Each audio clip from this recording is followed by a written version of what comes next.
Hi, my name is Rachel and you're watching the Rachelistic Channel.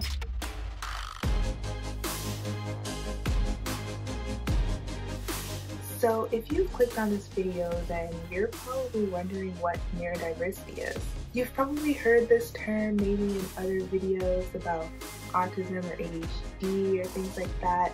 Maybe you've heard words like neurodivergent and neurotypical, and you really don't know what that means. Like, you're in luck because I'm here to explain it all. So the word neurodiversity was first coined by the Australian sociologist Judy Singer in her 1998 thesis, which was called Odd People in the Birth of Community Amongst People on the Autism Spectrum, a personal exploration of a new social movement based on neurological diversity. So during the 1990s, Judy had noticed that people with different types of brains were being oppressed, just like how people of color were, or women, or LGBTQ plus people have been and are being. So she realized that neurologically diverse people need to have a movement, just like all of these other groups have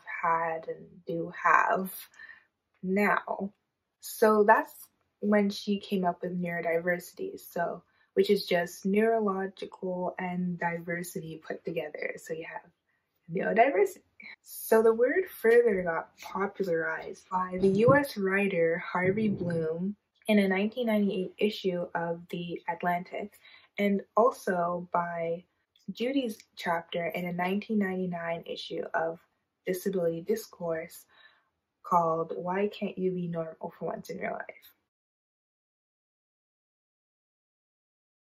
So Judy Singer wanted to create this movement because it was something that she could really relate to, and she really wanted a movement for people who had felt like the odd ones out, or like outcasts. Being autistic herself and having a mother and a daughter who are also autistic, she definitely knows and understands the struggle that neurodiverse people go through every single day. So in an article on My Spectrum Suite, it recounts how Judy had been bullied and struggled with exclusion as a child, and how as an adult she really struggled with building a career. But of course she obviously experiences a lot of the joys and that come with being neurodiverse and seeing the world from a different perspective.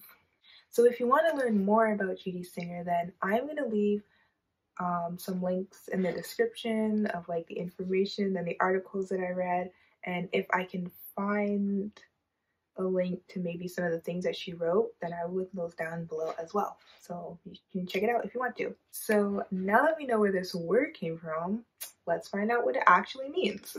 So I touched on this a little bit already, but the word neurodiversity is just neurological and diversity put together. And essentially, that just means like brain diversity.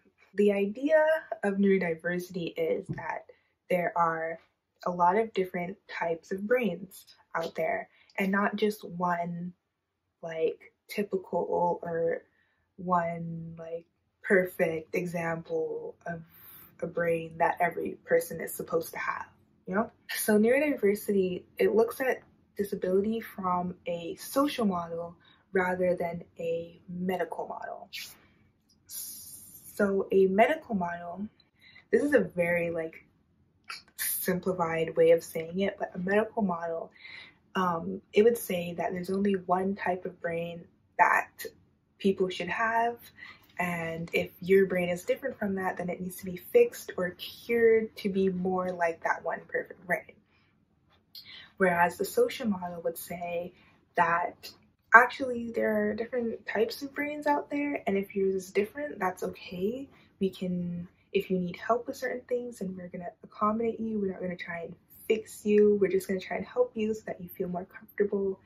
And yeah, it really focuses on just like helping and working together to make everybody feel comfortable, rather than just being like everybody needs to look the same, if that makes sense.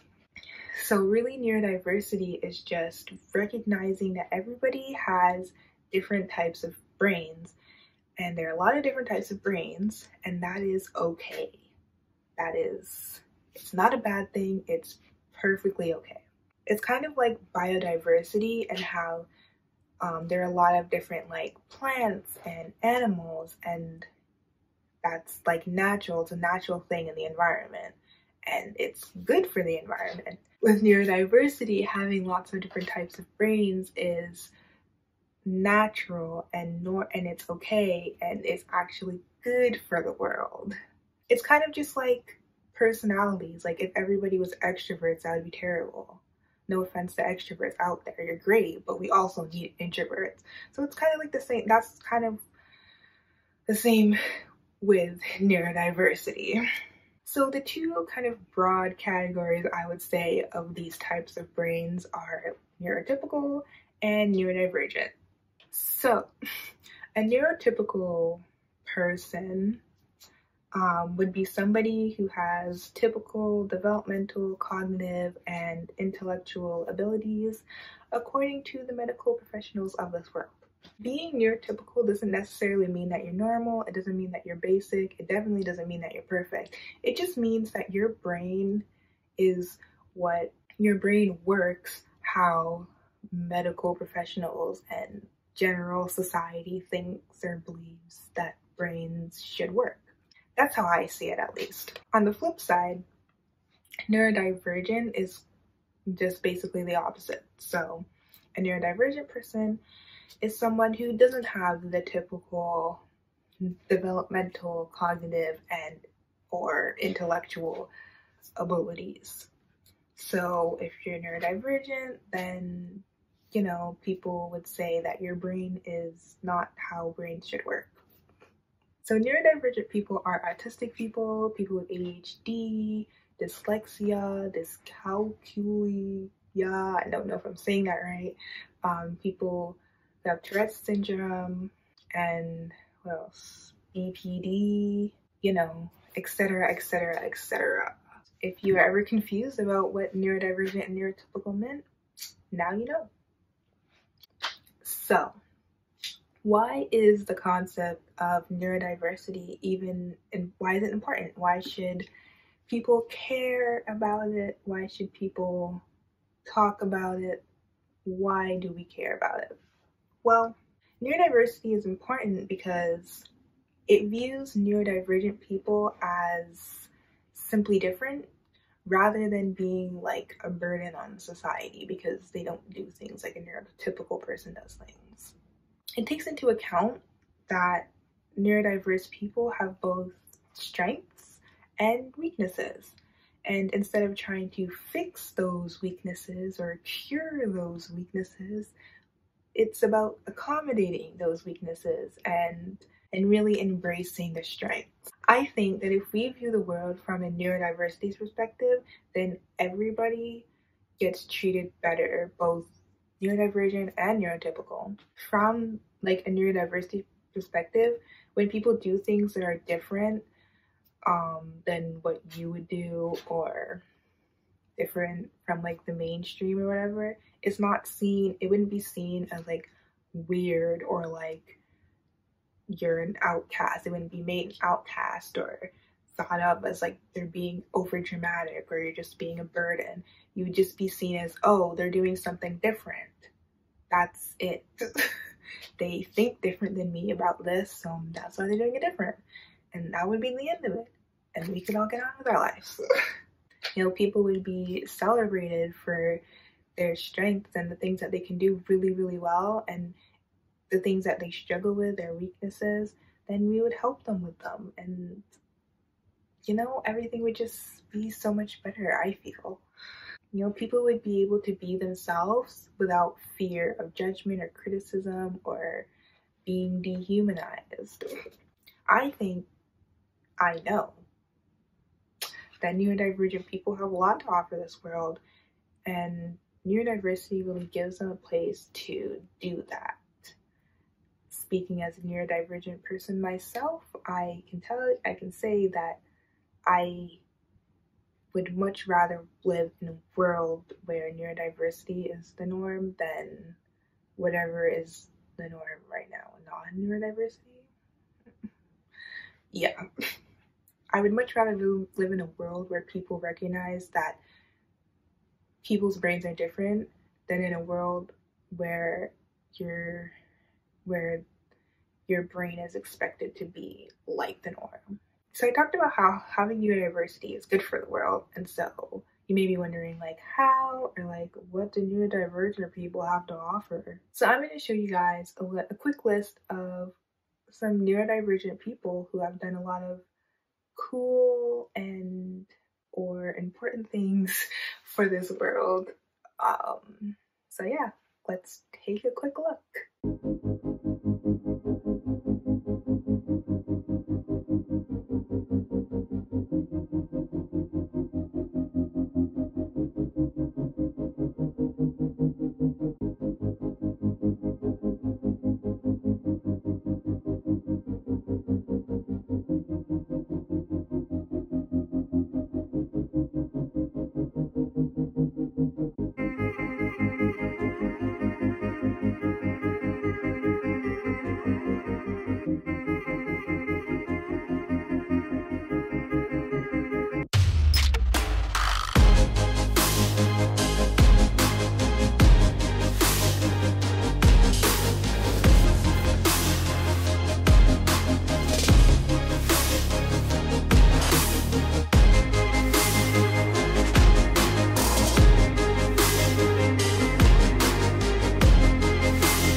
Bet you didn't know some of those people were neurodivergent. What? Okay. But anyways, so that brings us to the end of this video. If you have learned something new, if you like this video, then please hit that like button so that I know that I did a good job on this video and that you learned something new. If you have any questions or anything that you'd like to add about neurodiversity, then go ahead and comment that down below, because it'd be great to see what you have to say. I want to see what you have to say, and I'm sure everyone else does too. And finally, if you like this video, if you like watching me talk about things, then please subscribe and hit that notification bell so that you know when I'm posting my next video. Thanks for watching, and stay Rachelistic, or whatever your name is. Okay, bye. Why did my voice crack? Bye. Wow, that was even worse. 3, 2, 1, action. Okay, or maybe you've heard words like neurodivergent and neurotypical, and excuse you. Why is it not moving? So she realized that the the U.S. Harvey, what?